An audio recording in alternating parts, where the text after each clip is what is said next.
사별 후 15년 새 사랑이 찾아왔습니다. 그런데 아이들이 반대합니다. 여러분, 혹시 늦은 나이에 새로운 사랑을 시작해 본 적 있으신가요? 이 나이에 연애라니 너무 철없다고 생각할까요? 아이들이 뭐라고 할까? 내가 다시 누군가를 사랑해도 되는 걸까? 저는 올해 70에 가까워졌습니다. 아내와 사별한 지 벌써 15년이 지났고 그동안 혼자 하는 게 익숙해졌다고 생각했습니다. 아이들은 각자 결혼해서 가정을 이루고 이제는 각자 자기 가족을 돌보느라 바쁩니다. 처음엔 혼자 있는 게 편했습니다. 마음대로 살 수 있고 누구 눈치 볼 필요도 없었습니다. 그런데 어느 순간부터 집이 너무 조용하게 느껴졌습니다. 하루가 너무 길고 어떤 날은 TV를 보다가도 한숨이 절로 나왔습니다. 그러던 어느 날 새로운 인연이 찾아왔습니다. 파크 골프장에서 우연히 만난 그녀, 그리고 제 가슴을 다시 뛰게 만든 이야기. 오늘은 그 이야기를 해보려 합니다. 몇 달 전, 저는 파크 골프를 치러 갔다가 한 여성을 만났습니다. 그녀는 나와 비슷한 나이였고 몇 년 전에 남편을 먼저 떠나보냈다고 했습니다. 처음엔 그냥 가벼운 인사 정도 나누는 사이였습니다. 오늘 날씨 참 좋네요. 어쩐지 공이 잘 맞더라니요. 그런데 몇 번 마주치다 보니 우리는 자연스럽게 함께 라운드를 돌게 되었습니다.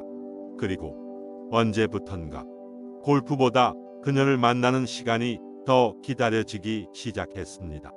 그녀와 함께 있으면 오랜만에 설레는 기분이 들었습니다. 마치 청춘으로 돌아간 것 같은 기분. 그녀도 저와 비슷한 마음이었나 봅니다. 언젠가 골프가 끝나고 그녀가 커피 한잔하고 가자고 했습니다. 그렇게 우리는 서로의 이야기를 조금씩 나누기 시작했습니다. 사실 처음엔 아이들에게 이 이야기를 하지 않으려 했습니다. 괜히 불필요한 오해를 사고 싶지 않았습니다. 아버지가 연애라니? 우리 엄마가 하늘에서 보면 뭐라고 하겠어? 그런데 제 카카오톡 프로필이 문제였습니다. 프로필 사진을 파크 골프장에서 그녀와 함께 찍은 사진으로 바꿨습니다. 어떤 의미로는 자랑하고 싶은 마음이 컸던 것 같습니다. 그런데 며칠 뒤 딸에게 전화가 왔습니다. 아빠, 프로필 사진 바뀌었네요. 누구세요? 순간 당황했습니다. 그냥 골프장에서 친해진 사람인데. 하지만 딸은 바로 눈치를 챘습니다. 아빠, 설마 연애하시는 거예요? 이제 아이들에게 숨길 수가 없었습니다. 그래서 솔직하게 말했습니다. 그래, 아빠 요즘 좋은 사람 만난다. 그러자 아이들의 반응은 두 가지로 나뉘었습니다. 아빠, 너무 잘 됐어요. 이제라도 행복한 삶 찾으세요. 엄마 돌아가시고 너무 오래 혼자 계셨잖아요. 이 말을 듣는데 눈물이 날 뻔했습니다. 그래, 나도 행복할 권리가 있는 걸까? 이제라도 내 인생을 찾아도 되는 걸까? 그런데 아빠, 그래도 너무 서두르지 마세요. 같이 살아도 혼인신고 같은 건 안 하시는 거죠? 혹시라도 재산 문제 같은 거 생길까봐 걱정돼서 그래요. 며칠 뒤 그녀가 조심스럽게 물었습니다. 우리 같이 살아볼까요? 사실 나도 같은 생각을 하고 있었습니다.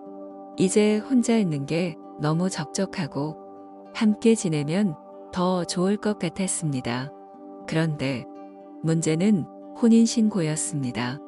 아이들은 아빠, 같이 사는 건 괜찮은데 혼인신고는 절대 하지 마세요. 라고 단단히 못 박았습니다. 그런데 그녀는 같이 살 거면 혼인신고는 해야죠. 난 법적인 부부가 아닌 관계는 싫어요. 난 법적인 부부가 아닌 관계는 싫어요. 라고 말했습니다. 이제 저는 또 다른 고민에 빠졌습니다. 그녀를 사랑하는 마음은 커져만 갔습니다. 하지만 아이들의 입장도 이해가 됩니다. 혼인신고를 하게 되면 재산 문제도 얽히고 나중에 법적으로 복잡한 일들이 생길 수도 있습니다. 그렇다고 사랑하는 사람과 미혼 상태로 살아야 할까요? 이제 저는 어떤 선택을 해야 할까요? 여러분은 어떻게 생각하시나요? 노년의 사랑, 이제라도 찾아온 행복을 위해 저는 어떻게 해야 할까요? 혼인신고를 하고 공식적인 부부가 되는 것이 맞을까요? 아니면 아이들의 의견을 따라 혼인신고 없이 살아야 할까요? 여러분이라면 어떻게 하시겠습니까? 댓글로 여러분의 의견을 남겨주세요.